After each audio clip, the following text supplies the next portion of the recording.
புதுச்சேரியில் உடன்பிறப்பை வா என்ற பெயரில் வீடு வீடாக சென்று உறுப்பினர் சேர்க்கும் பரப்புரையை திமுக கொள்கை பரப்பு செயலாளர் ஜெகத் ரட்சகன் தொடங்கி வைத்தார். இதுகுறித்த விரிவான விவரங்களோடு இணைகிறார் செய்தியாளர் கிருஷ்ணா. கிருஷ்ணா, நிகழ்வு தொடர்பான முழுமையான விவரங்களை வழங்கலாம்.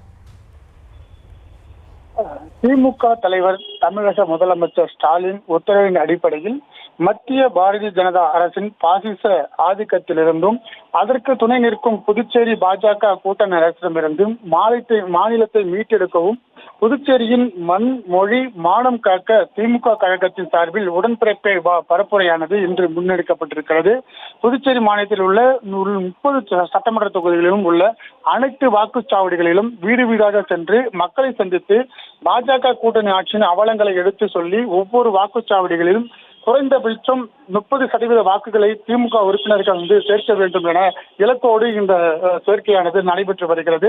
அதன்படி புதுச்சேரி மாநில திமுகவின் சார்பில் உடன்பிறப்பே பரப்புரை முன்னெடுக்கும் முதல்கட்ட உறுப்பினர் சேர்க்கும் பணியை திமுக கொள்கை பரப்பு செயலாளர் ஜெகத் ரட்சகன் எம்பி தலைமையேற்று புதுச்சேரி பழைய பேருந்து நிலையம் அருகில் உள்ள பேரறிஞர் அண்ணாவுக்கு திருவுருவ சிலைக்கு மாலை அணிவித்துவிட்டு அதன் பிறகு அங்க வைக்கப்பட்டிருக்கக்கூடிய கருணாநிதியின் திருவுருவப்படையிற்கு மலர் தூவி அஞ்சலி செலுத்தப்பட்டு முத்தியால்பேட்டையில் உடன்பிறப்பை வா எனும் பரப்புரையை தொடங்கி வைத்தார்.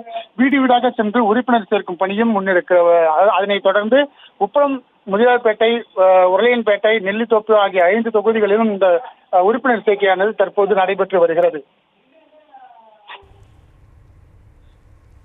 தற்போது விவரங்களுக்கு நன்றி கிருஷ்ணா.